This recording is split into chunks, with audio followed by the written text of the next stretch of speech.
Au sommaire de notre émission, plongeons-nous aujourd'hui dans l'art de la scène avec pour commencer le tarmac des auteurs. Ensuite, en allant à la rencontre du plus célèbre fou noir au pays des Blancs.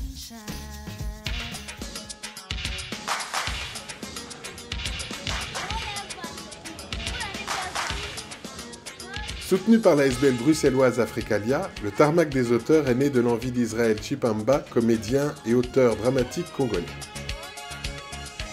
Sa volonté était de créer un lieu dédié à la contemporanéité africaine et à la diversité artistique et culturelle, en lien avec le noyau social quinois. J'ai hâte de tester la potion de ton père. À Kinshasa, nous sommes allés à sa rencontre.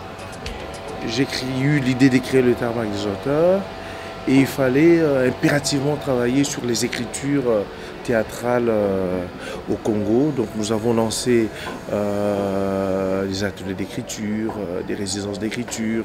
L'idée chaque fois c'était de réunir une dizaine d'auteurs autour d'un auteur francophone reconnu et ensemble ils travaillaient sur la remise en question de l'écriture conventionnelle. L'idée c'était un peu de faire évoluer l'écriture théâtrale mais aussi chercher à ce que cette écriture soit ancrée dans la réalité congolaise. Il faut que la maman du coin qui vient au théâtre puisse remarquer que le théâtre qui est pratiqué au Congo parle de ces difficultés.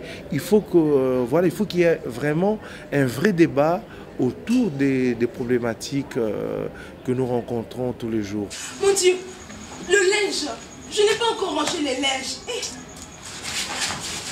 Laisse-moi ranger ton linge. Oh, linge, lessive, chaque jour. Et mes petits doigts. Mais les parents la même. Ils n'ont pas un peu pitié de la fille. Laisse-moi plier et déplier ton linge. C'est vraiment un espace que nous avons nous-mêmes construit. Nous avons acheté ce terrain, nous avons construit ce préau, nous avons fait cette scène. On a acheté des projecteurs avec nos propres revenus. Tous les soirs, on joue ici, il y a un public qui vient. Nous n'avons pas attendu l'aide publique ni une aide extérieure pour pouvoir mettre tout ça en place. En choisissant ce quartier, on voulait attirer les Congolais et les expatriés, mais aussi raviver cette flamme qui a existé dans cette commune à l'époque. C'était ça notre ambition et voilà, on y arrive petit à petit. Chaque année, quand nous créons, nous travaillons d'abord avec les auteurs. Quand nous avons un bon texte, nous le produisons, nous le créons, et l'année suivante, nous organisons une tournée de ce spectacle. Généralement, nous allons jouer dans des espaces un peu comme le nôtre, mais qui sont installés dans d'autres pays.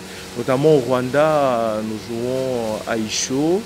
Et puis au Cameroun, nous avons aussi un autre partenaire là-bas qui nous accueille. Et c'est comme ça que nous arrivons à circuler. Nous aussi, nous accueillons d'autres créations qui viennent des autres pays, des artistes, voilà, qui demandent à venir jouer.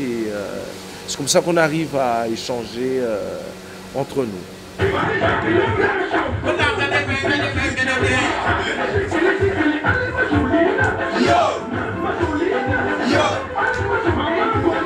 Actuellement, nous jouons deux pièces, À Petite Pierre et Humilier son enfant permet d'en faire un homme. Alors, À Petite Pierre, c'est un texte qui parle du droit de la femme. Vous savez, le Congo, enfin, la région de Goma qui est au Congo, a été qualifiée il y a quelque temps la capitale mondiale du viol contre la femme. Et À Petite Pierre parle un peu de tout ça, le respect dû à la femme. Je vais m'en tirer juste avec une amende. Oui, tais-toi. Petit, toi tu es un homme. La petite là, c'est elle qui a mis les péchés en toi. Elle, avec son corps qui dérange les regards. Et ses yeux qui roulent façon la souris qui tape les chats. Combien coûte l'honneur? Pourquoi ne me l'appuieront-ils pas moi? Pourquoi ne me jetteront-ils pas leurs pierres? Alors on a été jouer une pièce en prison, on l'a joué plusieurs fois, pour sensibiliser les prisonniers qui sont oubliés en prison, à demander à leur famille de suivre les mécanismes que propose la loi pour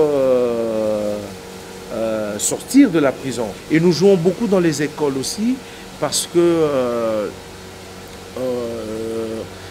ceux qui vont diriger ce pays demain se trouvent dans nos écoles. Et si nous voulons vraiment qu'un jour, ces gens sachent qu'il y a le théâtre qui existe dans ce pays, c'est maintenant qu'il faut les sensibiliser. C'est maintenant qu'il faut aller dans les écoles. C'est maintenant qu'il faut aller jouer, multiplier des représentations dans les écoles pour que le jeune s'approprie le théâtre, qu'ils apprennent à aimer, qu'ils découvrent leurs auteurs, qu'ils découvrent leurs comédiens, leurs stars, je veux dire.